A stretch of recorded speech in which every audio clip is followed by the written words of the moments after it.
Good evening, everybody, or good afternoon, I suppose, for most of us. Perhaps good morning or good night for some.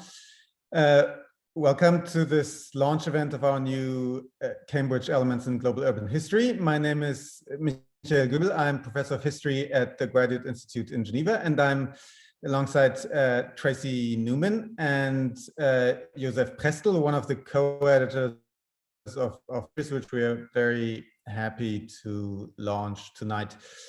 So thanks for joining us. We are very excited to have with us the authors of the first two of these elements, Richard Harris and Alexia Yates, alongside two commentators who will speak about these, again, elements. I'll say a little bit more about what they are in a second. Sheetal, Chhabria, and Jennifer Robinson. So thanks so much for joining us and for making this happen. We are very happy that this is finally seeing the day of light. 2 years after we first agreed to do this, so it has been delayed a little bit by the pandemic, but all the better to have two volumes to begin with, which really deal with fundamentals in urban history, as the title of Richard Harris's element already indicates, How Cities Matter, and Alexia Yates about real estate. So I think they are great beginnings of what we hope will be a roughly 5-year series in which we perhaps publish about 5 such elements per year. This is the plan, and we have a few others in the pipeline who hopefully come through soon, about cities and epidemics, and one about cities and journalism. Now, what's this new format? Maybe I should say a few words about this. Cambridge University Press calls it a new concept in academic publishing and scholarly communication, combining the best features of books and journals. Which sounds grand, but the basic idea is to create a publishing format which falls somewhere in between monographs and journal articles, which at least in history still continue to be the main formats of scholarly publishing. And I think this is also where one of the great attractions of the series lies in, which is that you basically have the space to develop a theme in a survey kind of approach, which will appeal to beginners and undergrads, but is still relatively longer than an encyclopedia or a handbook entry, yet shorter than a research monograph. So the idea is basically to produce volumes or elements, as they're called, of 20 to 30,000 words, which are on a particular topic, such as real estate, provide an introductory text into this for global urban history, yet also make a sort of programmatic point or arguments. That's basically the idea of the series. And more broadly, in terms of content or intellectually, the idea of the series is to combine or to join urban history and global history, or maybe one could also call it transnational history or connected histories. There are, of course, nuances and differences to these terms, but we are basically, from an urban history angle, interested in opening up what used to be mostly a North Atlantic, i.e. Western European and North American focus in urban history in its institutionalized form until a few decades ago, at least. So basically, that's our aim from the urban history angle, whereas from the opposite angle, for global history, we are trying to make global historians more interested in cities. It turns out that for a variety of reasons, this second goal seems to be more difficult than the other goal. So we are still struggling to basically sell this and sell the importance of urban studies and urban history to global historians, which seems a more difficult task than to persuade urban historians at least to use this label global and think through some of the implications of Eurocentrism or North Atlantic centrism of much of urban studies until not too long ago. Right, so these are the larger aims of the series. As I said, we try to get there over the next 5 years with a variety of elements. We are approaching authors. If you know anybody who might be interested in contributing one such element, let them know to get in touch. So without further ado, we'll launch a few more blog posts on our Global Urban History blog and other venues in which we talk more about the aims and the scope of the series. So you can see them if you follow the Twitter account of the Global Urban History blog. So I won't go into more detail now, except to say that I'm grateful to the authors and discussants, as well as my 2 co-editors with whom it has been a joy to work on this. And also thanks for the people who join us online and make this happen. So I'm happy to be here, and I'll hand over to Tracy to keep us moving, so don't talk for too long. All right. Thank you, and I will try to not talk for too long either. I am going to introduce our 4 speakers today. As you know from, it seems like the endless reminder emails from Eventbrite, I assure you've seen our format. We have paired each of our first 2 authors with sort of a critic who will speak briefly about their element, and then the 2 will have a discussion. And so each pair will have about 25 to 30 minutes or so to talk, and I will send not very subtle private chat reminders if you are about to run over your time, and then I'll just mute you. No, I'm kidding. But so all right, so we are really lucky today to have 4 fantastic scholars with us. We have been really quite lucky in the folks who have participated in this project so far. So our first pairing is Jennifer Robinson and Richard Harris. Richard is the author of The Element that will be critiqued. Richard is a historical geographer who's written mainly about housing and the social geography of cities on several continents. Having been educated in England, the United States, and Canada, he can't help but compare places and how they connect. He is a past president of the Urban History Association. Jennifer Robinson is professor of human geography at University College London. Her book, Ordinary Cities, which came out from Routledge in 2006, developed a post-colonial critique of urban studies. She has a forthcoming book, Comparative Urbanism, Tactics for Global Urban Studies from Wiley-Blackwell, coming out next year, which proposes methodological foundations for global urban studies, and sounds like a hotly awaited topic for probably everyone sitting in this room. Her earlier empirical research explored the history of apartheid cities and the politics of post-apartheid city visioning. Her current empirical projects focus on the politics of large-scale urban developments and the transnational circuits shaping African urbanization. And I'm just going to very quickly drop into the chat here, and I will probably do it again later. Richard's element, How Cities Matter, is now live, and you can download a PDF for free for 2 weeks. So I'm going to drop the link to that in here so you all have it. And I will send that out later as well. Our second pairing is author Alexia Yates and critic Sheetal Chhabria. Alexia is a historian of capitalism and economic life at the University of Manchester. Her book, Selling Paris, which came out from Harvard in 2015, charts the emergence of a commercial housing market in Paris. Like Richard, she spent much of her life between Canada, the US, and the UK, so I suspect she also cannot help comparing places and how they connect. I had not noticed that biographical similarity between our first two authors before today. And Sheetal is associate professor of history at Connecticut College. Her first book, Making the Modern Slum, came out from University of Washington in 2019 and won the John Richard Prize from the American Historical Association. Her other publications have analyzed the politics of colonial knowledge and the production of the economy as social scientific fact. And her current research is focused on the imbrication of caste and capital in the subcontinent's long history and the failures of decolonization. We had hoped to have Alexia's element available for you today as well. It should be out in the next couple of days.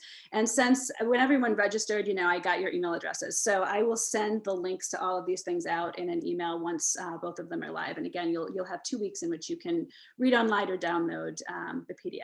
So without further ado, I will turn it over to Jenny and Richard. And can everyone try and stay muted? It looks like everyone's muted themselves and is engaging in good Zoom etiquette, except for me. So I will do that.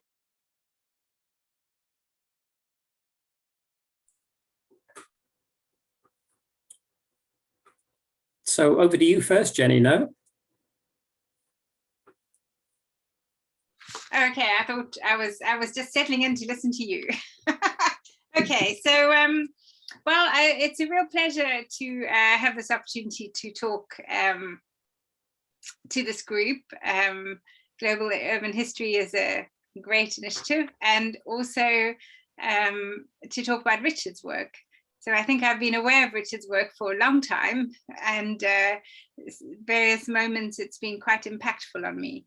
I think especially lately, the attempt to grapple with the sort of vocabulary of suburbanism was very important. And I think some of your earlier work, Richard, on social housing as a late developmental, a late colonial initiative, really turns things around as how we think about colonized and settler countries. So it was a real pleasure to read the text. As you heard from Tracy, that it cuts close to some things I've been thinking about very intensely. What I like so much about this text is quite personal.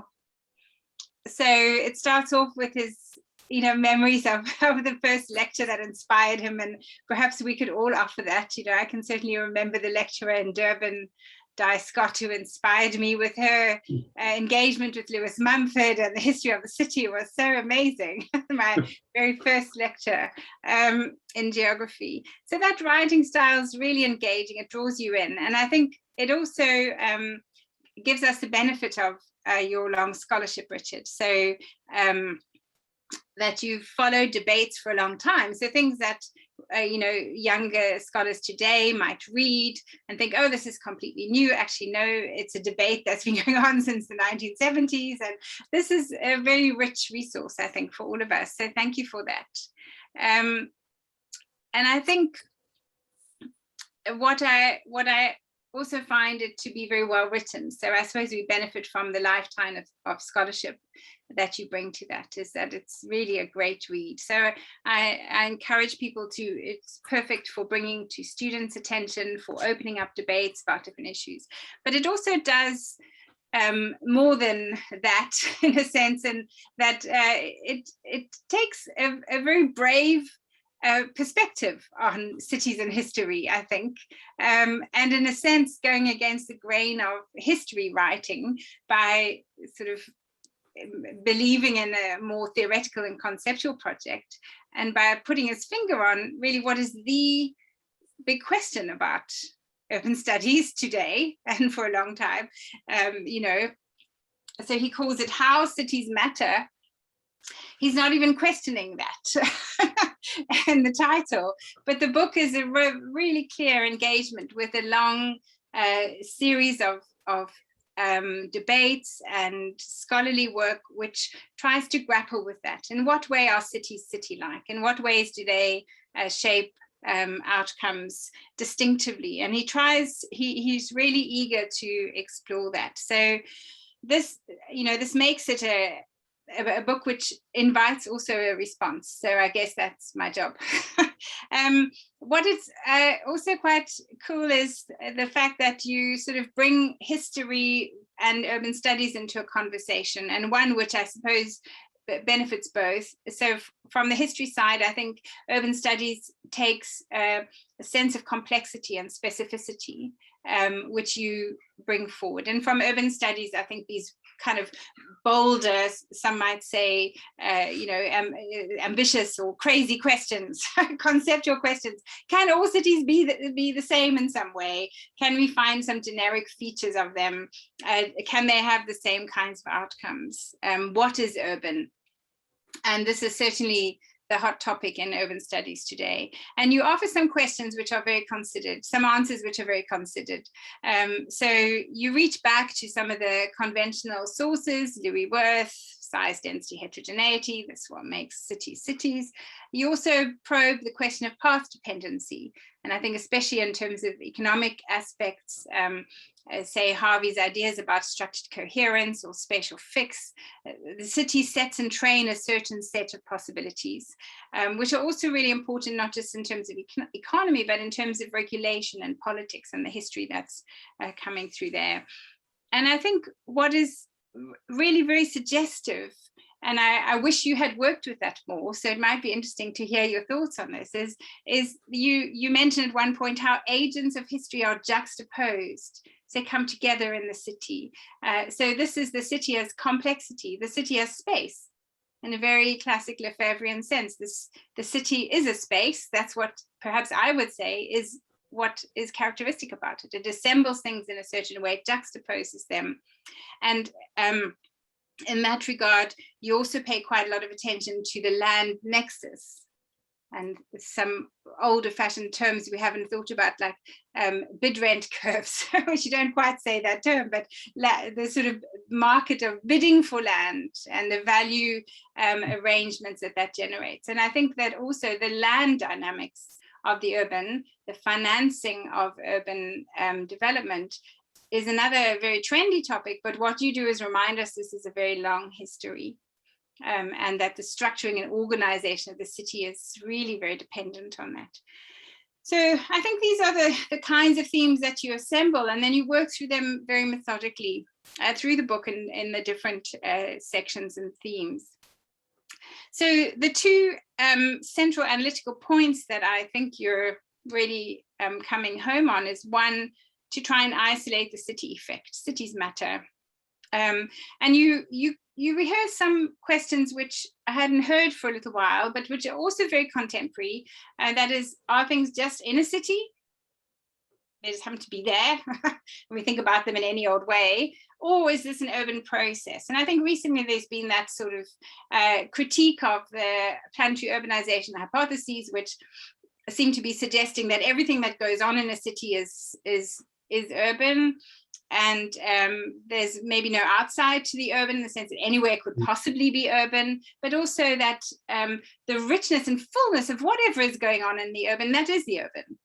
And in a sense, I would come down on that side, perhaps for slightly different reasons than them. So for me, I think it's a somewhat false dichotomy, and I wonder whether we could probe you on that a little bit in your response. So if something is in or of the city, I mean, does this matter? If the cityness is the fullness and complexity of things that we can explore, then we have to think with everything. We have no choice. It's not that we're being ambitious or megalomaniacal or imperialistic of all disciplines. It's just that this is the way of thinking about space, thinking the urban. And somebody can come along and think whatever they like about, you know, cultural politics or certain kind of specific event or action or whatever. That's their prerogative. It's their lens, as you say. But in terms of thinking the urban, it leads to what Henri Lefebvre called blind fields. Then we see this thing and we don't see other things. And something of the practice of urban studies is to think with that complexity. So that's the one sort of questioning that I have. Is, you know, did you find yourself wanting to stick with that question by the time you got to the end of the book? Is something just in the city, or was it an urban process, or where would you say you got to with that? And then the second sort of big issue that you raised is which I suppose this group must all be very fascinated by, is how do we think about cities globally? So how do we think about a global urban studies? And here I thought, you know, you made really a lot of progress. I think in our debates about the reviewing and so on, maybe we have some little differences about how this goes forward. But I think the main point here is that it's a project, and we all will struggle with this because it's not a project that can be finished. To think the urban globally is more ambitious than planetary urbanization. So how do we ever think we can get a handle on that? We can't, and that's the whole point. And then that has some very strong implications for what we think the urban is. So in fact, it speaks back to your other question. And I would say in a context of a world of cities, a world of many different kinds of urban experiences, of great complexity, then the urban is always in question. The urban is always something that we must be ready to redefine, to define from somewhere else, to define from a particular place, to hold in question and keep as an open conversation. So for me, that becomes a different kind of methodological proposition than trying to work out, well, what is the urban effect? And so I think the second part of your work, which is to take this very global perspective, I think this has an implication for the first part. And so I guess to move on then to just a couple of questions to end with would be, I guess I felt it was a pity that you didn't explore a little bit more some of these questions about where is the urban and what does it look like? How do we find it? So the term city, which you do kind of put in inverted commas at one moment, but if we look at it from the contemporary period, the really driving questions for our field are those who say, well, where is this urban? What does it look like? It's popping up all over the place. It's really stretched out. It's a corridor. It's a region. It's it's a fragment over here. So how do we think about it? And the term city is not always a great fit for that. And what I thought would be really interesting as a historian would be to probe that a little bit. That this is not a contemporary condition. This is a very long-standing issue about the urban, the urban is, circular migration, put the urban in villages, or the amount of displaced urbanization which colonial context generated. So global perspective asks us that question from a lot earlier than satellite cities or Chinese city regions. So I wonder why you didn't probe that a little bit more, and whether you wanted to pursue that. So I suppose finally, at the end of the book, Richard has a really nice section, the chapter on connections and comparisons. And for me, this is, again, very resonant. I would have liked to see a little bit more about how thinking with connections perhaps brings forward the possibility of a global theorization, that is, the connections draw us from one place to the other and ask us to ask questions across these places. And so that's a form of a comparative imagination. The urban then not as general or generic, but as, because interconnected, circulating and differentiated at all the same time. And I guess that perhaps speaks to the, how do we entice global historians in? There's a challenging task, but I enjoyed, for example, your discussion about segregation, and you asking some complex questions about that, putting alongside one another quite different things, the plantation or slave quarters alongside the sort of segregations of worker housing or so on. And in a sense, the spatial technologies of the urban perhaps invite one to think a little more globally and to probe a little bit things which might seem exceptional in some cases. So what are the global histories that we're writing? And I've, thinking of Lisa Lowe's Intimacies of Four Continents, which tracks a certain connection between liberalism and enslavement and indentured labor. But we don't look then also at the illiberalisms of the West, or the illiberalisms of urban places that have been constituted in all sorts of ways. So is there another conversation we had there? Okay, so I think I've been going on long enough. I suppose my encouragement would be, as you come to the end of the book and you're thinking about the comparisons kind of quite directly, you sort of push us to say, well, there's all these comparisons to make, and then we could look at the most different comparisons. And these are, the sort of crazy global comparisons that we might put forward from anywhere to anywhere. But I would say that the propositions you start with, which is that the urban is complexity, the urban is the interdependencies of different particularities, of different kinds of theoretical and analytical perspectives, that suggests to me that there's much more diversity of ways in which thinking across any urban to any other urban is always going to open up possibilities for suggestive insights or actual connections, ways to think different kinds of urban experiences together, which just explodes what the urban is. So at the end of the day, I would kind of be hoping your book would take us on a journey then. You've started us on a journey where we really kind of start to tease apart some of these definitions of what the urban is into the conversation with a global history. So I think you've done a great job to set out a path for us. So I guess my questions are, can we go further along that path? How would you feel about that? Wow. I should say to the others who may be listening in that I didn't know any of that in advance, so I'm responding off the cuff. And I mean, of course, the book covers a lot of territory, and your comments too have raised quite a number of questions, issues there, which I don't think I can respond to all of them. Just one quick point right at the beginning. When I talk about cities, I hope, I hope in the text early on, I point out that by cities, really, I'm talking about any kind of urban area. I'm very, very conscious, as are many people these days, I think, that there's a huge bias in terms of the literature. I mean, we know an awful lot about places like New York and London and so on and so forth. We know a lot less about, in fact, the majority of places, the sorts of places that people live in. So when I'm talking about cities, I'm really talking about any kind of urban area, but that's a simple comment right at the beginning. One of the things that you touched on, well, no, let me make a concession right at the beginning. I do think that I was conscious as I was writing it that one of the weakest parts, one of the parts that I felt least certain of myself, had to do with that last section, and in particular the issue of connections, the connections between urban centres and the role that plays.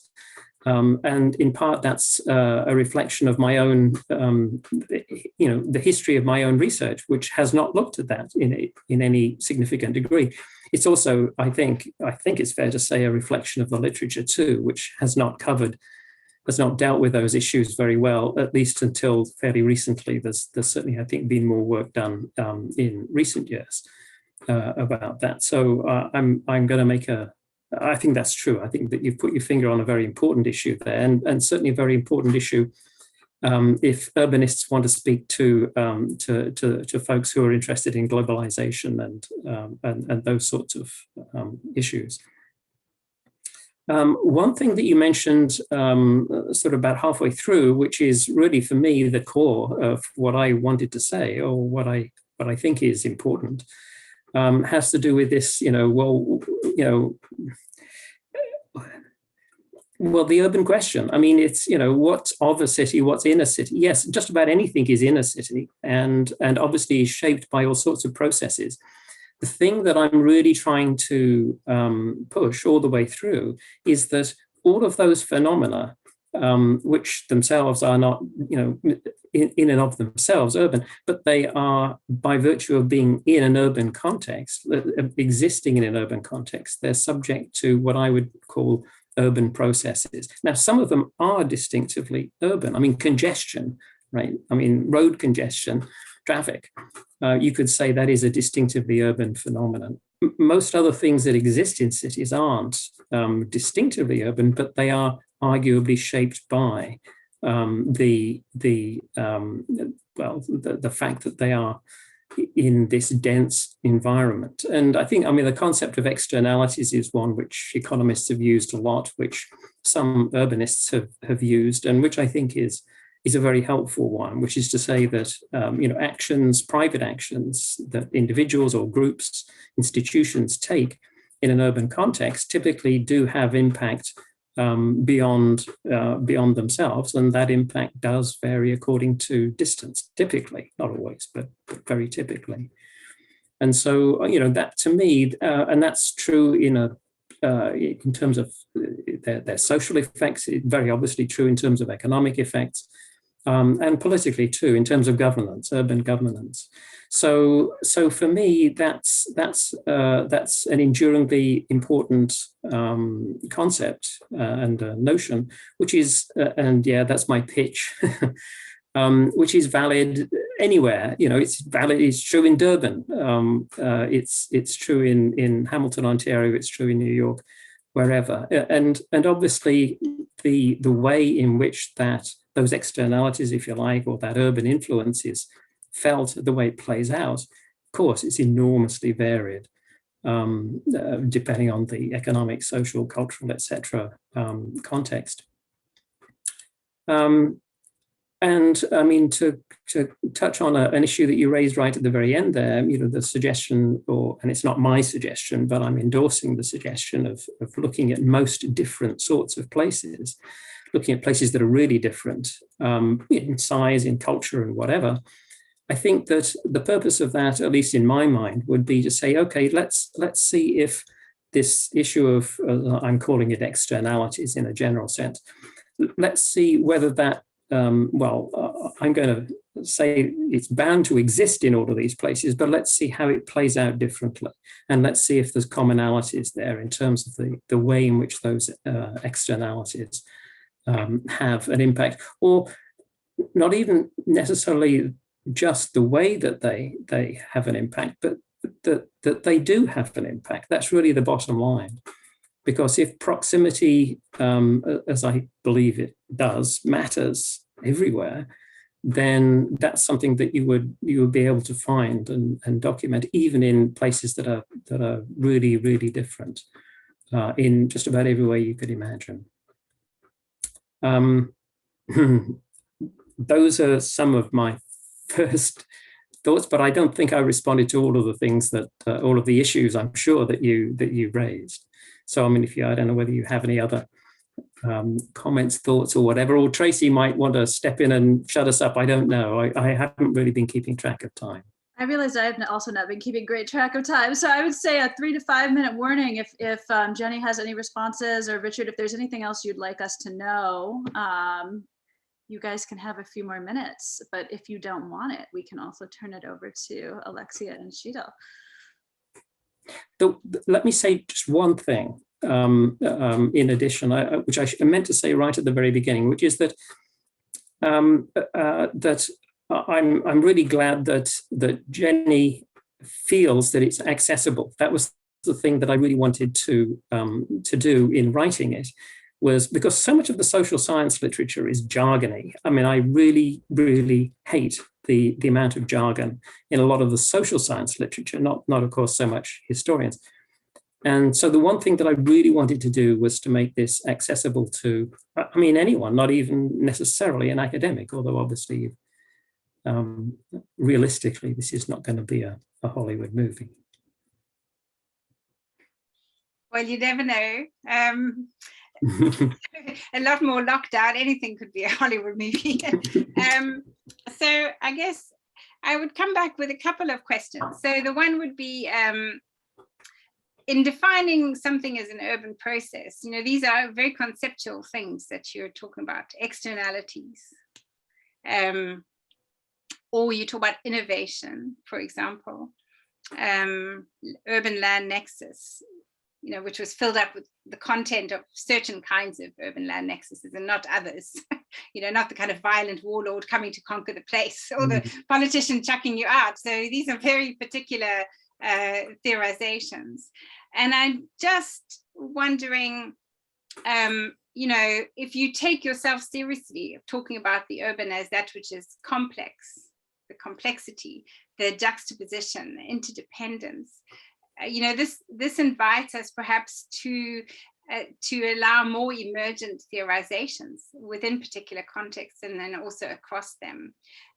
So I wonder, for example, externalities or innovations, for example, become one tiny sliver of the emergent associational life of cities, which if we follow the work of African urbanists like Africanists like Philippe de Buc, for example, or Malik Simone's writing, the characteristic form of the urban in a sort of corollary to Lefebvre would be that it generates stuff, life, interactions, associations, associational life. In that sense, it could be very Weberian. All kinds of associations, all kinds of possibilities arrive. So I'm just, I'm not hopelessly convinced by the desire to say what is urban when we have so many possibilities still remaining out there. So that would be one sort of point. And then sort of most different, it's a bit resonant of the whole global South story. So we could say something different if we think from this category of places which we like to call global South because it marks an exception and exclusion and so on. But actually what goes on across cities or urban places in north, south, and very different, most similar, quite similar, slightly very similar, there's so much of the same thing arrives all over the place and differentiations and shared experiences and so on. So the urban in its very complexity makes it very hard, I would argue, for us to do something quite so typified, and that we might, limit ourselves. So I'm just, I think it's a tension, and it's almost like a methodological tension between can we get some explanation or not, but I'm not really saying that. I'm saying what kind of explanation do we get? What concepts do we think with? Are we stuck with structured coherence and urban land nexus since the 1980s? Or do we want to come up with something else? So that, I just wonder about that. How do we open that world up? So for you, I wonder what as you're thinking about the book and you're thinking in a global way, what for you opened up the possibility of thinking the urban perhaps differently, because you're also very good about going to places like Durban or Calcutta or whatever, so you're very good about thinking across all those places. So what does that open up for you? What is the thing that you felt was a new thing that came up in the book? That's a big question. Let me think about that. I'm sorry, Jenny. I'm cheating here, I know, but let me think about that, and maybe come back later. But I think I am conscious of time, and sorry. So that's part of the excuse. The other part of the excuse is that it's a tricky one. I'm going to need to think. Okay, well, I could say on your behalf that there are many new and interesting ideas. Read the book. I thought on all sorts of things from segregation to infrastructure, housing. I loved an old idea of yours where you said, the city is the industrial zone of housing production. Great saying, That is the one thing that I was thinking of saying, but then to explain that now, for those who haven't read it, would take too long. But yes, you've put your finger on it for me. Yes. Anyway, well, thank you very much for the opportunity to read it and to discuss. Well, and thank you for your comments at various stages. Very helpful. Great. Much appreciated. Thank you, both of you. And I feel like ending on housing production is a nice segue into our next set of speakers. And I don't think that was planned. So thanks for that organic segue, and I will turn it over. Great. Hi, everyone. I agree. That's an excellent segue. What was the phrase again? The urban is the space of industrial production of housing. I think that brings us into questions of real estate. And I just want to say at the outset that I'm kind of an odd pick to participate in this because my own work has been a sort of sustained critique of urban studies. In my first book, I basically historicized when it is that we started speaking of cities rather than the people who live in them. So I'm very, it's a quirk of mine. I kind of keep noticing the subject of people's sentences. And when the subject is the urban or the city, we miss a chance, I think, to talk about the people who live in them. That being said, I have to say, reading Alexia Yates's Element on real estate and the global urban history possibilities of thinking through real estate, I learned a lot reading this text. And I really wish I had had it when I was writing my own book. I just want to acknowledge the immense labor of writing such a summary. But I have to say, Alexia has done a remarkable job of bringing together so much literature on so many geographical and temporal locations, and doing it in a way that really does a lot of justice to the unique contributions of each of the authors that she cites. So it was really a remarkable sort of tour de force of the literature on real estate. And especially graduate students who are thinking about beginning a project on such topics would benefit greatly from this text. So I have basically only two genres of comments. One is more of a comment with an invitation to a conversation, and the other is a question. And I thought what we could do, Alexia, is I'll just say my first one, which is a little bit longer, then we'll talk about that, and then I'll do the second one. and that might make it a little more organic. One of the things I welcome a lot in your text is that you have a demand for historicization of both real estate as a set of material practices and a kind of linguistic register that collects and conjoins something like land or nature, property or legality, or money and capital, right? And that demand for historicization is constant throughout the text. You say on several occasions, like, the emergence of real estate as a market and not something else is historically specific.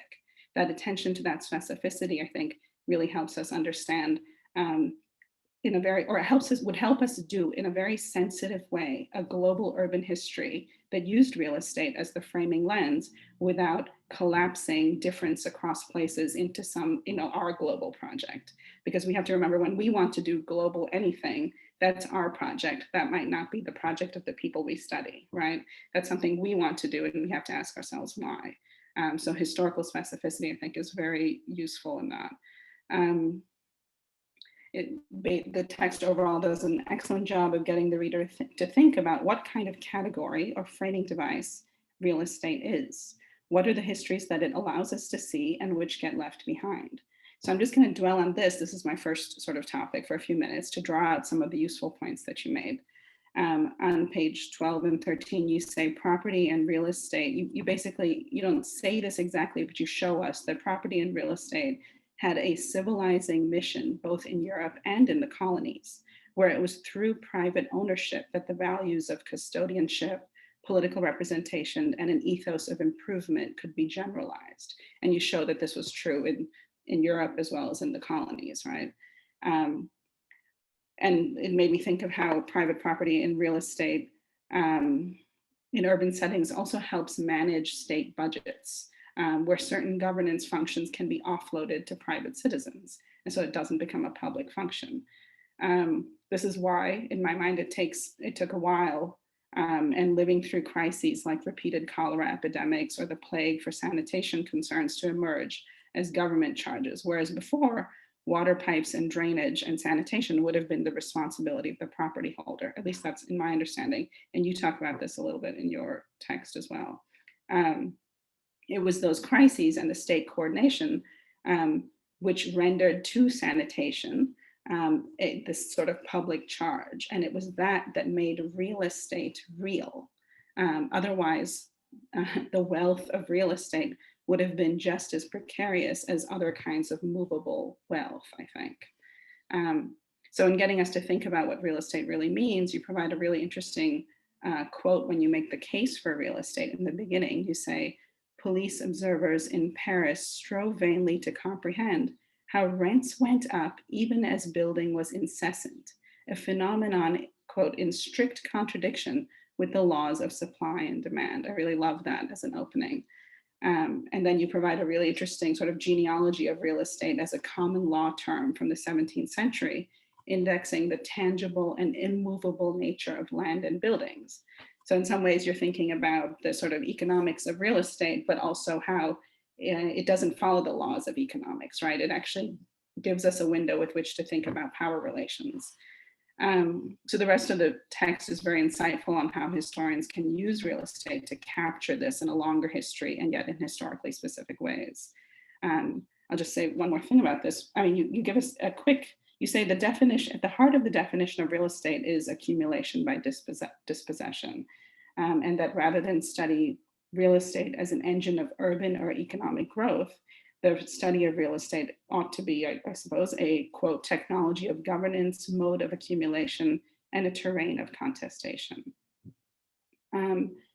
So about all that, I was very, while I was reading this, I have to say, when I first started reading it, I was suspicious of the category of real estate because, and this is my own uneducated self, I thought it's a very new phenomenon. I actually looked on Google Ngram to see how old the word is. And you're right, it's actually much older. So I'm just sort of wondering, I suppose as in the form of a question, what is gained in talking about real estate rather than the property versus the propertyless, or an urban property regime? Is there something specific that's an urban property regime? that gives real estate its sort of immovable character. Yeah, I'll just stop there. I'm really glad that we're recording this, because I think you made things sound as I wish they had sounded, and it's how they sound in my head. I'm not sure they sound on the page, but you got it. So that's amazing. Thank you very much. I think that I think you're right to be suspicious. I'm suspicious as well, but part of that suspicion fuels my interest in it. And I think the work of doing this particular element, I was very conscious of, the occlusions, the limits that this term can have, right? And I was very conscious of the fact that, I am studying very much with a genealogy that is traveling with a kind of global capitalism that, of course, it is imperial, and it is bringing a category with it. It's a category that travels with sort of a modern history of empire making, and it's a category that makes that empire making possible, right? It's a justification, it's a technology that works that way. And I think I try to be upfront about that, right? In various points throughout the book that I'm, I would understand, I could imagine many people picking up this book and thinking, this to me sounds like sort of devoid of politics, or a way that you started out by talking about, sort of your own attention to when you talk about cities and not talk about people, right? And I mentioned that at various points to be like, I don't want this to be, not that I don't want to, I don't think it has to be, if we view real estate correctly, right? A history that in fact only privileges sort of, the sort of the story of, white male possession.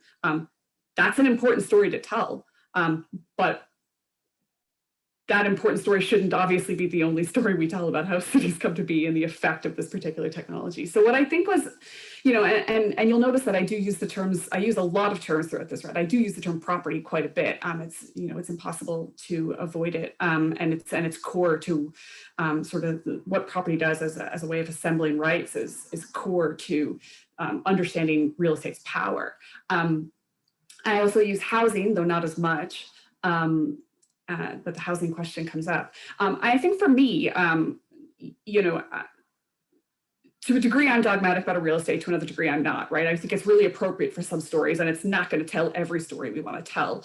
But what I think it helps us do is as kind of an inflection on thinking about the property city, which I think is just an incredibly important move in urban theory and in urban history, is encourage us to think a little bit more about markets and about the economy, as well as about law and rights. And so I think it's just, for me, I think about it as a nudge, right? As sort of keeping law and governance, that's so important in thinking about properties, and thinking about property as what it fundamentally is a legal relationship, and taking that into thinking about real estate. So we can think about real estate then not just as a thing, but as a relationship, a set of social, cultural, legal, economic relationships, sort of moderating in different ways. But also really, I want, anyone who reads this book, obviously it will be a movie. Richards will be a sequel to this movie. I also think in my wildest dreams, I want people who talk about real estate today as a kind of natural kind, to have some tools to think about it historically. I want people who talk about land economics today, who talk about, essentially the only solution to the affordable housing crisis being sort of like building on green space, right? It is the laws of supplies and demand. We just need to release this to be able to think about the category that they use today as something that has this deeper history. So for me, that's something that's added by thinking about real estate rather than simply property. I think it speaks to a demographic that I admit is unlikely to pick up my book, but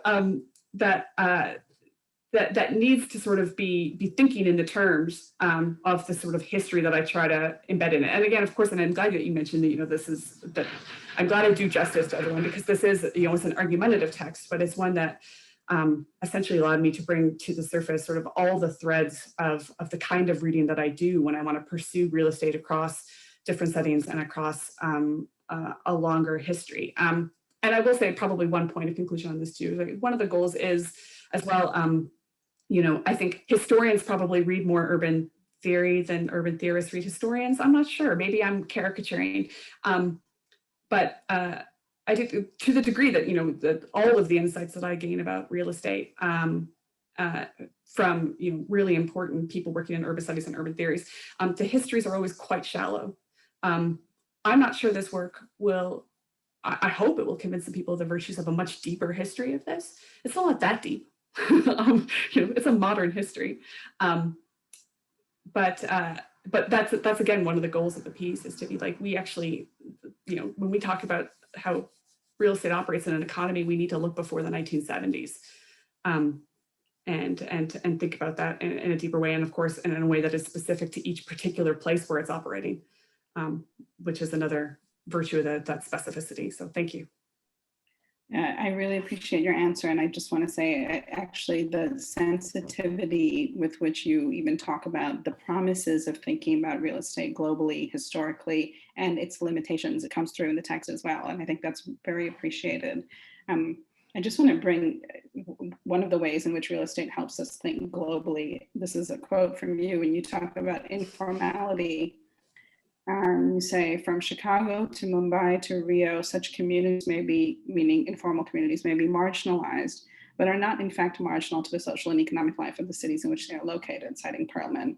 And continuing the quote, taking seriously the constitutive capacity of real estate to enact differential dispossession, or put differently, its capacity to simultaneously ensure possession and stability for some people, at some times, by virtue of facilitating dispossession of other people at other times, helps these transnational trends come into view and provides a framework for analyzing their processes and politics. I think this is really excellent, and really, I guess what I'm trying to say is the suspicion with which I entered the text was really put to rest by the time I got here, because I thought this is really a really remarkable way of using a lens to look at the production of inequality, really, in many locations, right? In ways that are localized and yet connect up with each other because of the transnational flows of capital and labor. So my second question, this is more of a question than the first comment, is basically, on page 2, you have this thing where you say there's 2 real estate bubbles that you point to, 1880s, I think, and the most recent one, 2000s. And you say that there's so much in common, and yet the distinction between these is vital. So I'm curious about what you think the distinction between those two are. One thing that I have found very useful is to think about Timothy Mitchell's Fixing the Economy, in which he says that the economy doesn't become a sort of real abstraction till post-World War II, really post-Great Depression, in which it's possible to conceptualize it as a self-contained unit inside of which there'll be internal growth. Whereas prior to then, the way in which there was economic expansion was through acquisition of new territories and the growth of new cities.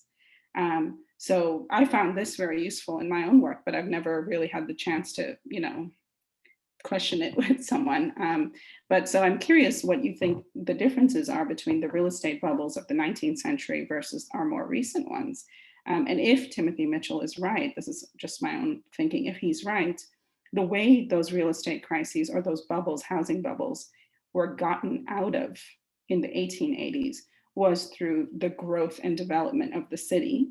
Whereas it seems that if the economy becomes a self-contained abstraction, as it is in 2008, I don't think after 2008 or any sort of recession that we've had continuously, anyone has said, hey, let's invest a lot of money in cities, right? We just don't see the kind of large scale urban infrastructure projects. In fact, now we see more economic corridors and things like that. So that's just my potential answer, but I'm curious what you think is the difference between bubbles of the past and bubbles of the present. I think what's one of the things that's terrific about that question is that there's other people in this room who will be able to answer it better than me. Well, this room. So we'll have a chance to talk about that in the discussion. So I mean, there are a few.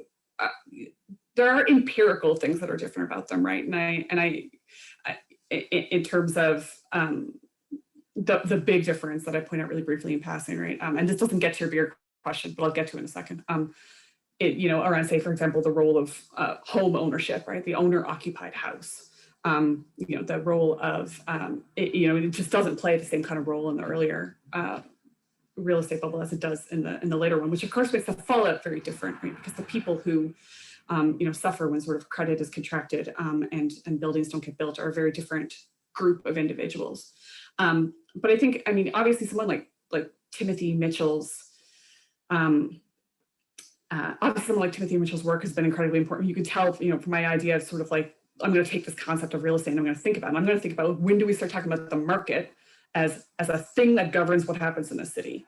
When do we start thinking about the real estate market itself as, almost a subset, a subsidiary of this notion of like the economy, right? It's, well, why is something happening in the city? Well, because of the market. Why is, how does the developer know what to do? Well, how does the developer, when does he get called a developer? And how does he know what to do? Well, he has to follow the market. When do we start getting reportage on markets? So a lot of my, even my first book on Paris and the really historical section of this book is kind of a development of, like, when do we see this transition happen, right? When do we see them move from talking about land or buildings to talk about real estate? And what does that mean? What is the different kind of work of assemblage that goes into that category? And then once we had it, then it moves and it does different things in different places. So, I think that work is central. And I think one of the reasons I open in particular with that kind of contrast, which in some ways is not the best contrast because there are a lot of similarities. Like there's only a century between these, it's not, these aren't dramatically different historical kinds, but they are different enough. One of my fascinations with real estate, and one of the ways that I think it helps us think as well about what we do when we write history, and so this dovetails with something Richard was saying earlier, is this, it is the alignment, and that's how I try to organize the second half of the book, between what's enduring, what's fixed, what's immobile, and what circulates, what's fleeting, what is mobilized. And I spent a lot of time in other work kind of tracking historical actors who are trying to talk about the work that has to go into making that mobilization happen and the way that mobilization fails repeatedly. So I became fascinated, for instance, just looking at my own work on France with this repeated mimetic cycles of efforts to mobilize land, and the ways that the way that John Law talks about trying to make a land bank in 1705 can sound exactly like someone from the World Bank talking about a land registration program in the 1990s. Of course, as historians, we go beneath the discourse, et cetera. But there is this enduringness to the way that initially land, eventually real estate operates. There's an enduringness we place upon it, and an enduringness that I think comes from its material existence, which is, I think, a hobby horse of mine. That means that abstraction is repeatedly kind of snapped back. It means, I think, that in some ways it has limits, not limits that we can always know in advance, but limits that happen, and that partially explains that kind of that tension and that repetition. And so what I wanted to try to introduce there was to say, sort of, what tools do we need as historians to think about those longue durées, and also to think about cycles. This has been very familiar to the urban economics folks here. Repetition, recurrence, specters that haunt things, rather than sort of, I guess, a progression. And I think that's, one of the things I tried to do was to sort of offer this concrete history of an abstraction. The term is Bill Sewell's, to try to sort of materialize this material process. And because I'm just fascinated by the enduring, again, the material nature, but also the myths that circulate around and are continually resold to us, right, about the security of real estate. We know politically why that has to be. and we buy it. So anyway, just one final tiny teensy conclusion is that I think one of the differences I've been trying to think about, because and this reflects a comment that Jennifer Robinson made actually in her commentary, but like, by the time you got to the end of your book, did you did you still believe? You know, I thought a lot about one of the things that I think write a lot about in the book is about commoditization, or sometimes I use the rubric commercialization, right? I talk about how this thing gets turned into a commodity and how a commerce in real estate develops. And I think a move in the history of capitalism now and a move in sort of social studies of finance is to think more in terms of assetization. So not so much the making of commodities, but the making of assets. And I thought a lot about whether that is a better term for what I should be doing, and whether that is actually one of the things that might capture this difference, right? Is it operating as an asset in a different way now than it was in, say, the late 19th or the early 19th century? And I've come to the conclusion that I was right to be talking about commodities for the story I want to tell. But that might also be a place where I would think a little bit more about putting those two moments into communication. I'll stop. Tracy, should we wrap it up, or? Yeah, I think if there's something else you'd like to say, you can go ahead, but we've got about 25 minutes left and 40 folks in here with us, so we can move to Q&A whenever you guys are ready. Okay, since there's such little time, let's just move to Q&A. I can chat with Alexia after. Well, so thanks. Thank you to our 4 presenters. This has been fantastic. I think we'd like to have people speak, which makes things a bit more dynamic. So if you can raise your hand using the reaction button, I'm doing that right now with my own. It's down at the bottom. If you are not familiar with the reaction button, I'm going to put my own hand down, and you should jump to the top of my screen, and then I can call on you by name. This is the goal. If anyone, I will say question, comments, and discussion. You do not have to pretend your comment is a question. You can just make comments too. That's fine. Any things to share or ask?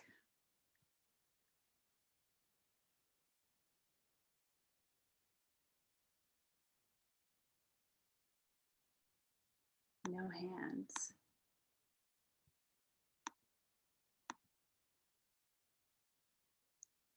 I'm gonna try and wait you out. I'm out of practice for the seminar room, trying to get folks to talk. Now, Richard, you're sort of cheating, but you can go ahead. You're muted. Yep. Richard, you're muted.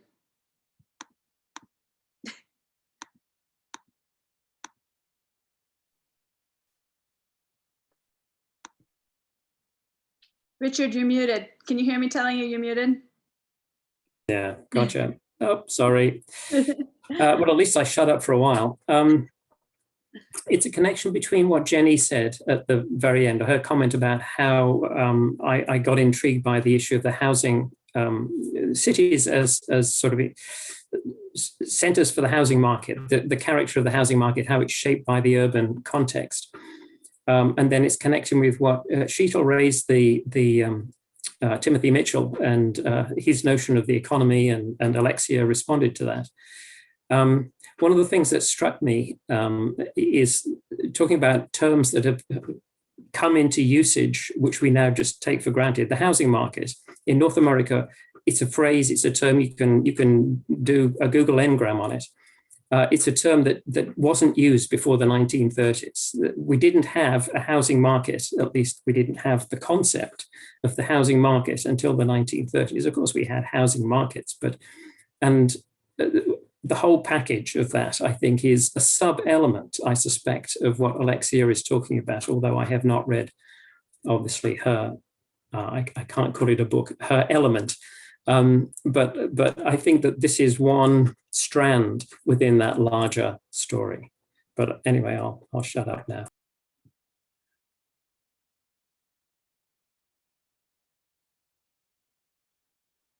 Oh, I see a hand. Aditya.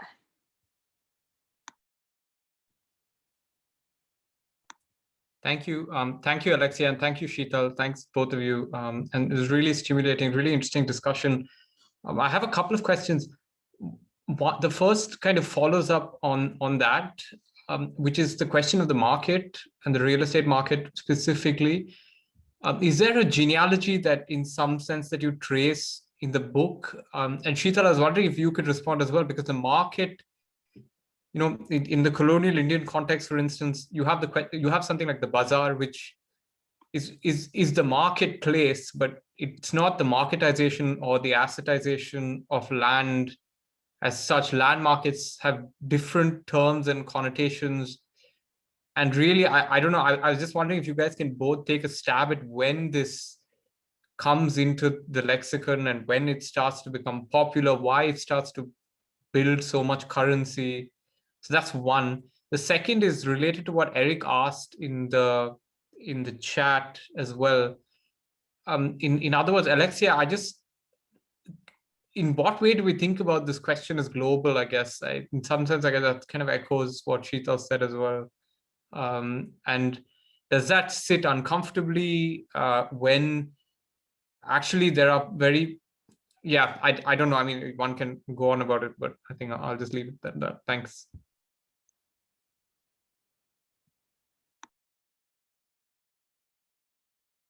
Do you want to go ahead, Alexia?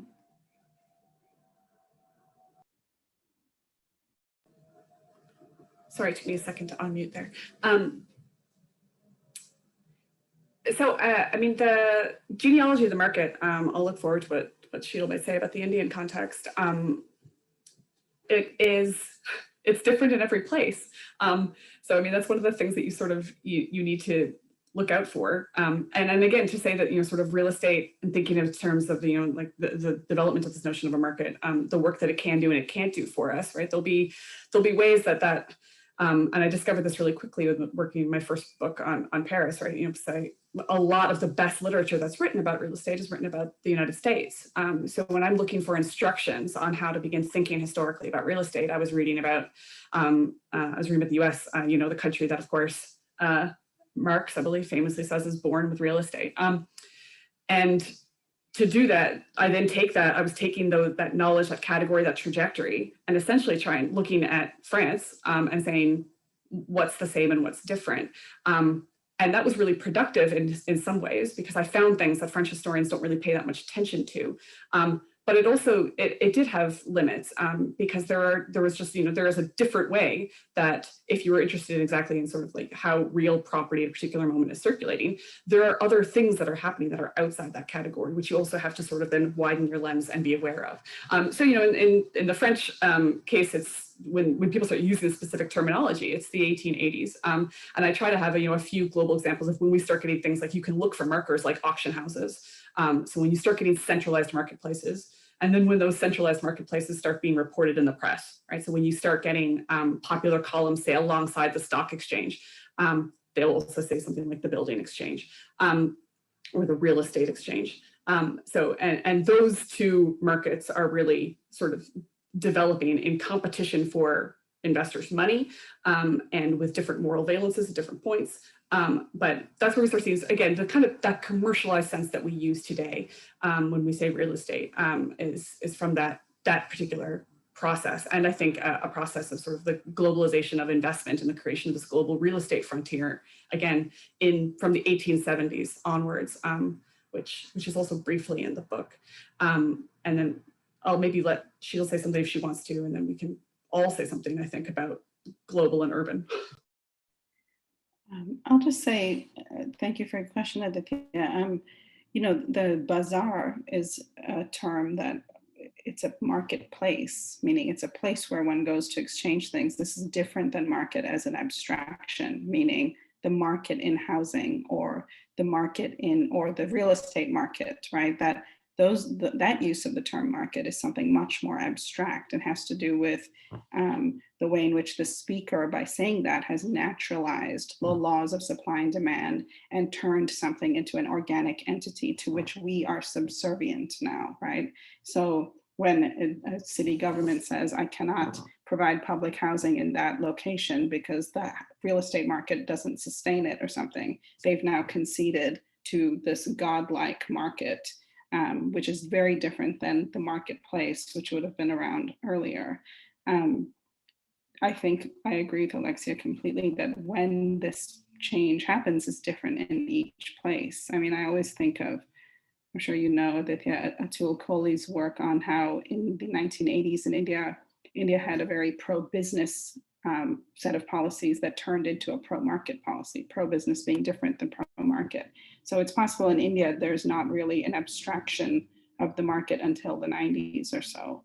And also, I don't think it's linear. I think one can go back and forth, right? But I think the term market can confuse us because we see it in the historical record and it means different things at different times. And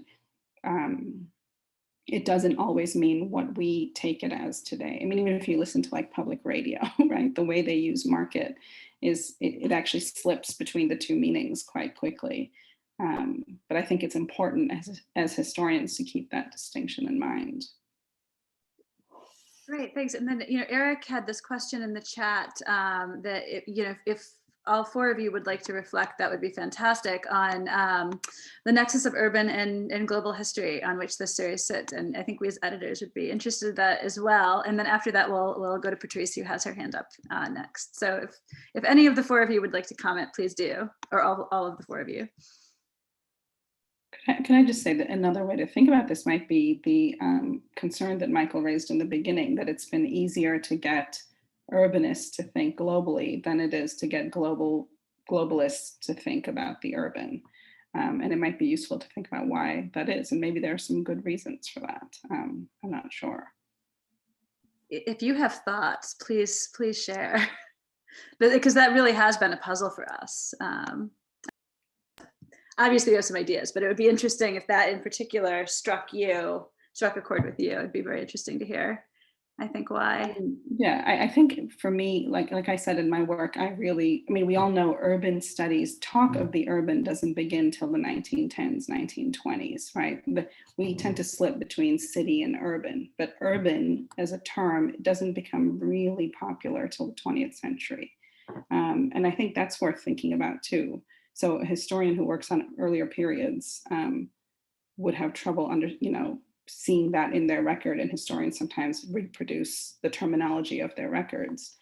But I also think it's important to think about the way in which the urban is a spatial technology of control. It's not some natural artifact that's out there, right? It's something that can be appealed to like make sense of and classify a very chaotic social realm. That's just my personal take on it, but I'm not sure actually. Great, Jenny, Richard, Alexia, any comments here? Well, yeah, so I think that's, that's in some ways I would agree with you, Sheetal, that the urban is produced, as a concept. So, I'm not aware of that particular genealogy of the term you mentioned. Presumably, there's many different languages that produce the possibility of saying that word in English. And many different ways in which we would talk about that in different contexts. So that's interesting in itself. The thing that I'm thinking about is the provocation about the urban global, that the global is another, it's a spatial term that we produce to mean what? It's not like the whole globe, although we do seem to imply that, but a shorthand for a range of different kinds of social processes, connections, extensions, and so on. So if we break it down into much more of a very specific geography, then we get closer to understanding the urban anyway as something that is translocal. So one of the key articulators of this, in fact, Richard mentions in his book, Saskia Sassen's story about how to produce a transnational process required a localization. And I think that co-production of connections and concentration is something that, we could grapple with in many different areas. And for myself, I've been intrigued by the way in which people thinking about developers, you know, and financialization have had to grapple very much with the territorialization of apparently, you know, the most global investors are actually highly local operators. So research I was doing in North London recently, you know, you get a real sort of torsion of who belongs where. It's very hard to tell. And so I was quite intrigued by ideas of Ludovic Albert, who's at Paris Est, who talks about transnational territorial networks. And to me, this starts to give us a kind of solution for thinking about urban as it arrives anywhere. So the territorialization of these very transnational actors and processes and so on territorialize themselves around certain kinds of practices. And I was quite intrigued by the concrete history of an abstraction term that Alexia mentioned, because I wonder whether, and Alexia, maybe you could comment on this, I wonder whether you can operationalize this in a very ongoing way. So it's not about how property is produced as such in, you know, as the history of an abstraction, which would be another Lefebvrean take on property, precisely that as an abstraction, but the concrete history of every process of producing that property development, that there's a complex territorialization involved in that. So for me, the global urban, you know, they're all of a piece. And in fact, I think the problematic we face going forward in whatever we think urban studies is about that process of thinking about the diverse territorializations that are produced through these range of processes. Alexia and Richard, do you have comments you'd like to add here? I would have said something actually similar to, but not as erudite as what Jenny just said, in terms of, you know, thinking that I think the key categories that, you know, attract me and I find useful in real estate and that I think about so much in thinking about urban history generally are also the key terms, I think, of some of the key theorists of global history, or at least of, and it's not quite the same thing, historical theories of globalization. So, you know, the terms that I take from Lefebvre, you know, and then get, you know, threaded through David Harvey in terms of the tensions between fluidity and between fixity that make an urban environment, that make the production of urban, you know, that produce urban space. You know, this fixity and flow dynamic. This is, you know, Charles Bright and Michael Geyer's theory of their discussion of sort of one of the best ways to understand and to approach the process of globalization is to think in terms of settlement and unsettlement, right? Like what needs to get settled at a particular point and what needs to be unsettled, and of course what the power, you know, what essentially they're in their story the state is doing at various points to do that. Frederick Cooper and Charles Mayer use the term territorialization, which is exactly the term that was just invoked here, right? Which is like what gets territorialized and what gets deterritorialized, instantly opening up to sort of what's the inside, what's the outside. So for me, these terms, you know, the benefit then of approaching those kinds of dynamics with something urban, with something concrete and something real estate in mind, is to actually pull some of that back into the spaces that I think, I mean, I personally am more comfortable as a historian, and I think actually where a lot of historians, I think we're like kind of the humanist mission of history lies, which is with like a history of everyday experience, and an understanding of what sort of those processes mean when they come to ground, and burst forth from, again, this is, you know, back to thinking about cities produce these things, the empirical concrete experience of everyday urban spaces. So to me, I think that they match. So, you know, so asking someone who thinks that they go together why they haven't gone together so well so far is not going to get us to the answer. But I'd also hazard it has something to do with archives. Good point. Richard, do you have any closing thoughts on this question? And then we'll try and grab a couple more questions from the audience. I don't have the answer. I don't have the answer as to why people who are interested in transnational flows and globalization aren't interested in the urban question. I don't have the answer to that. To me, it feels really surprising because, I mean, what are the main hubs of transnational flows, whether it be of goods or of money or of people or whatever it is. It's urban places. I mean, primarily, of course, the major urban centers typically. So their importance, at least from my point of view, seems to be stunningly obvious. And I mean, if there's a case to be made, it's the sort of case that that I think some people have already made. It's just that I guess the folks who are primarily interested in globalization aren't listening, but that's not an answer. I think those are all excellent, getting towards answers though. Patrice, you've been waiting patiently to ask a question. You're on deck, and then Carl. Oh, thank you very much, Tracy. I was just going to mention, but Carl Nightingale put it in chat, referenced about markets, about real estate markets. There is a great history of it by Emma Hart on Trading Spaces, and it talks about how real estate markets arose, maybe a little further back than folks are talking about. But also I just wanted to respond to something Sheetal was saying. And you know, Sheetal was saying, well, it's this big market and it's this abstract thing and so on. And, you know, I'd just like to say, but you contrast that with the bazaar where people go and trade things. And Sheetal, just, you know, it might be just a thing of scale, but don't you think it's much the same thing? I mean, we are the market. When cities talk about a market becoming unaffordable, they're talking about each individual person in there actually demanding a price for their own home and so on. So I'm just sort of questioning this notion that it's this big bogey that's out there. Admittedly, there are participants within it, some of whom are more powerful and more manipulative than others. But I just don't think it's such, I don't see it as such a large overarching thing. And, you know, just to give my, you know, sort of reference, I just did do a book out by Routledge on when this arose as really a community participatory thing way back in 17th century London. And so I really can't see that it's ever really become this sort of thing that's removed from us as participants in the city. Anyone like to comment?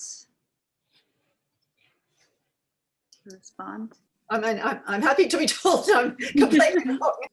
Yeah, I think that's really interesting. And I think, you know, in really empirical and obvious ways, that's incredibly true, right? Of course we are the market. I think a sense of, and it'll be really, you know, I'm excited to be able to see the work that you're talking about.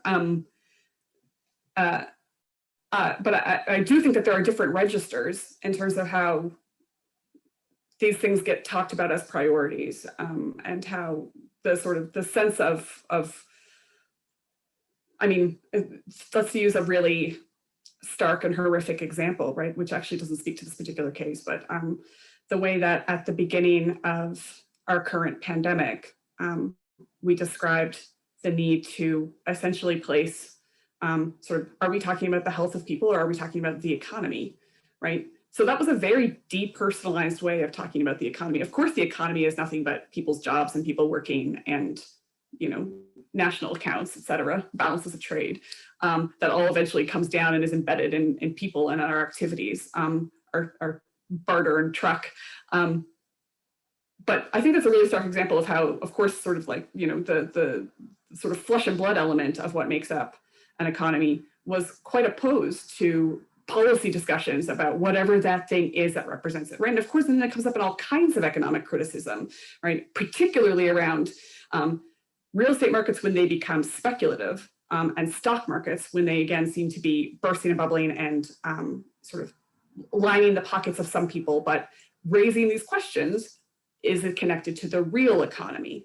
So I think those are really, they're important intellectual categories, and I think that they do political work, and they're, you know, I think that, you know, I think they're, and I would never want to make actually kind of a straightforward teleological story to say that that didn't happen in some moments in the past. ever. And, because one of the things I tried to say at the ESA, right, is that like we actually do get sort of waves. Now, I think explaining these waves of how these relations are assembled is another kind of historical task. But I think that the value of thinking about when there is something that is held up as an authority, even though the key is, right, is always to know what work that category is doing. That category is doing work for people. It's getting them funding. It's dictating some decisions about where a building goes or others. And that doesn't make it, fictional, but it does mean that it's I think, separate in really important ways from thinking about it as an assemblage of human activity, that kind of sort of methodological individualism that would just feed up from the micro to the macro. Well, you're right in that, real estate and housing moved away from being just a thing of housing, providing shelter, I wrote about how it was the beginning of capitalism in the 17th century, where it started to be recognized or picked up as an asset and as an investment asset. And, its availability for that was very unique and opportunistic. And that's the problem that has turned. So it's a combination of we who use our house and value our house for our use versus this additional layer of people using it as a financial investment. And, and that it's not the same people. So you were absolutely right in saying, these are divisions of people, but they, we all come together because I tell you, we all, today we're all investors, right?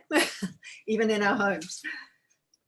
So we've just hit 4:30 in the Eastern time zone and like the middle of the night for half of the rest of you. So I want to give folks an opportunity, say thank you and give folks an opportunity to edge out if they need to. But if our presenters and some other folks want to stick around and continue the conversation for a few more minutes, give Sheetal a chance to respond and maybe give Carl the last question, that we can keep the room open for anyone who would like to stay. But I do want to make sure our presenters have a chance to excuse themselves if they need to as well. But so a quick thanks to everyone for coming and for participating. And for those of you who want to stick around to hear Sheetal respond and let Carl ask a question, please do, if that sounds okay to folks.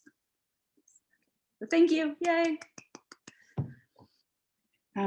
I just wanted to say I would really take issue with this notion that we're all investors. I do think the phrase "the health of the economy" is quite a damaging thing we appeal to. It's been quite damaging in India. The majority of humanity are not investors. Most people live without housing and shelter, and when we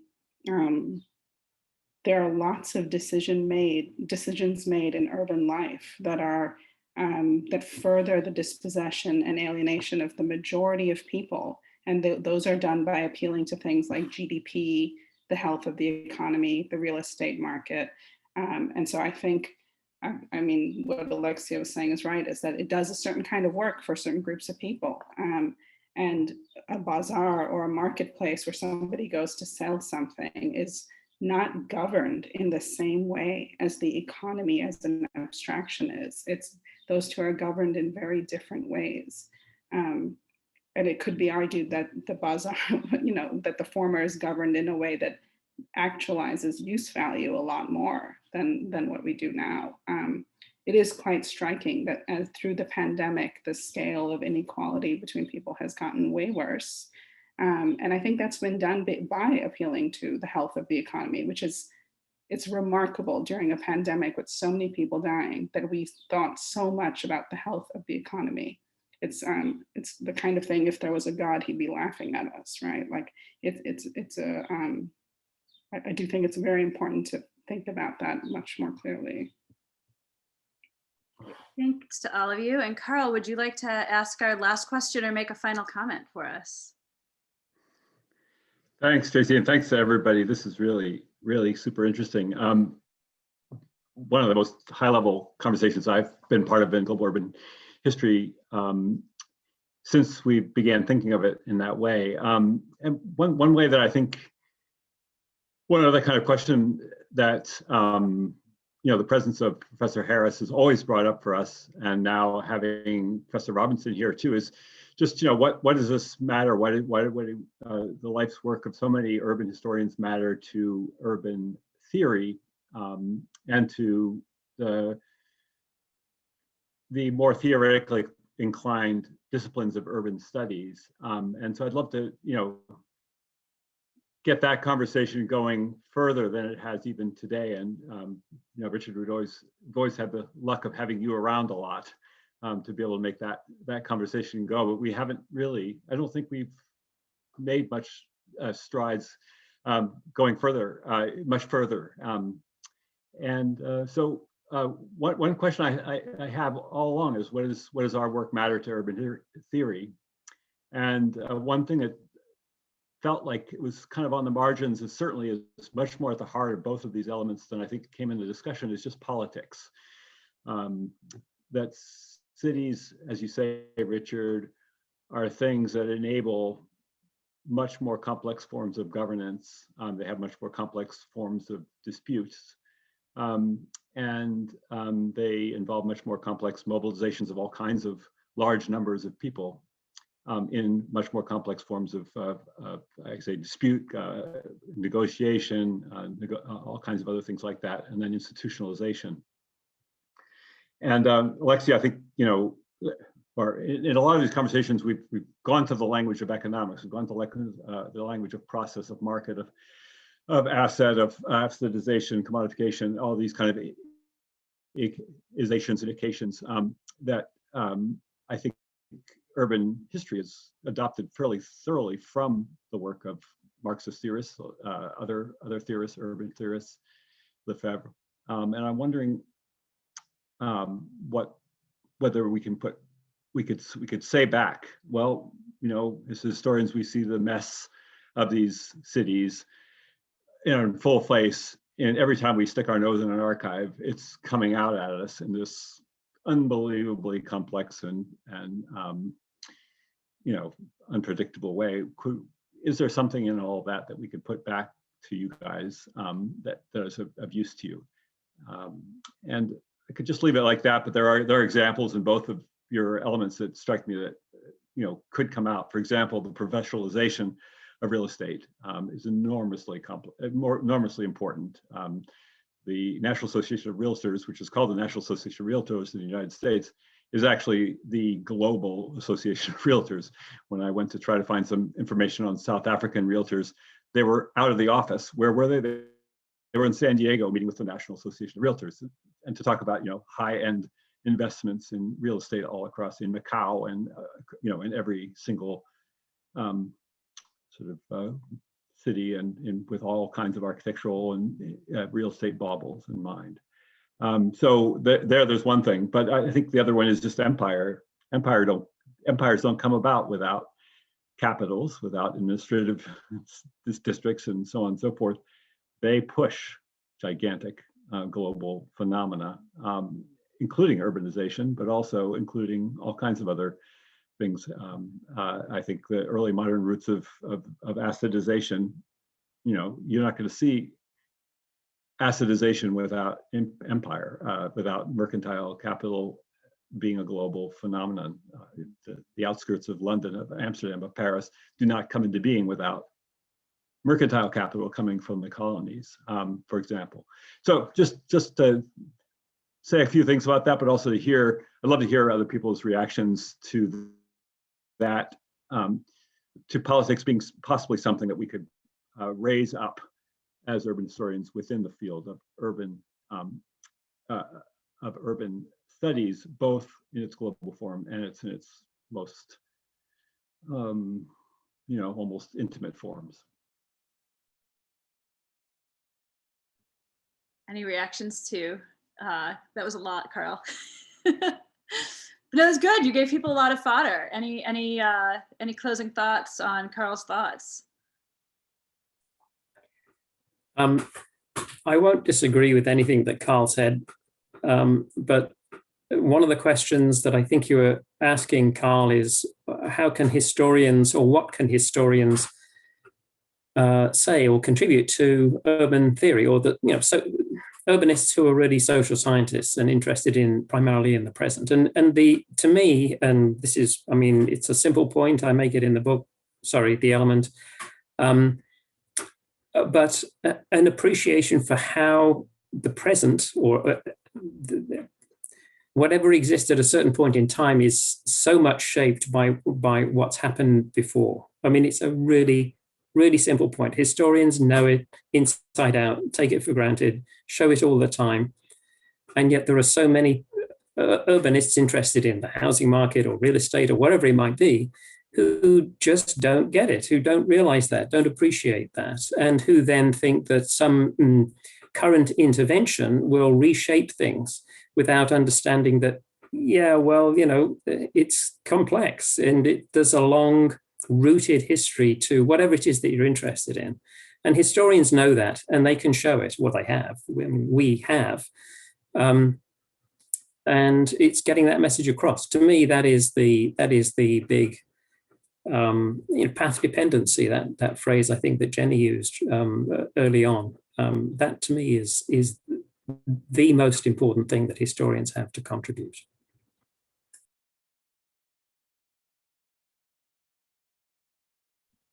Jenny, you looked like you wanted to speak too. Thought I saw a hand going up.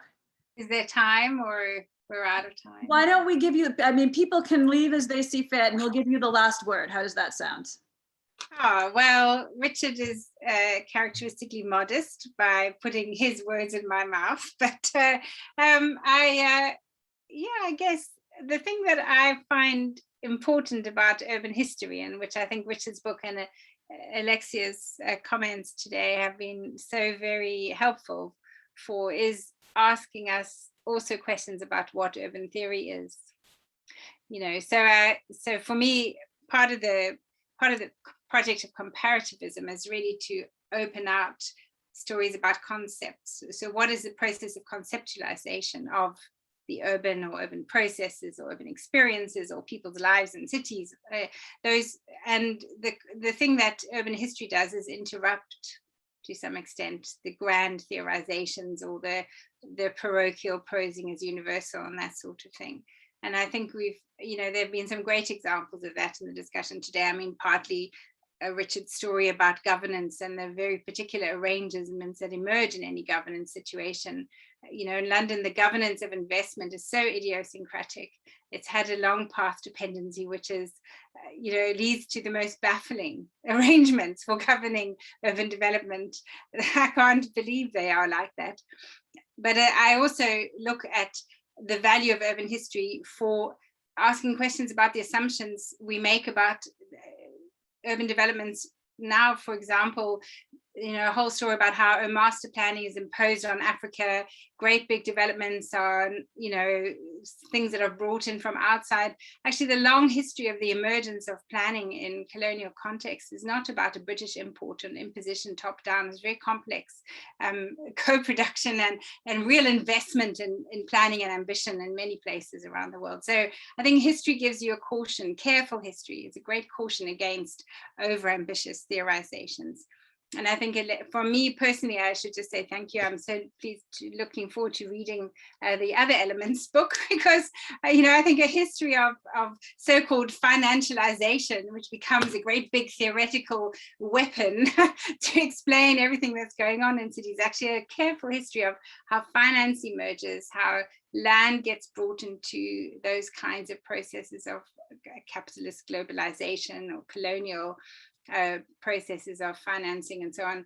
Is so important to have that in mind, to understand the nuances and complexity of what we arrive at today. So I think Carl's comments were really, really a nice way to get us thinking about that intersection. So thank you for the event.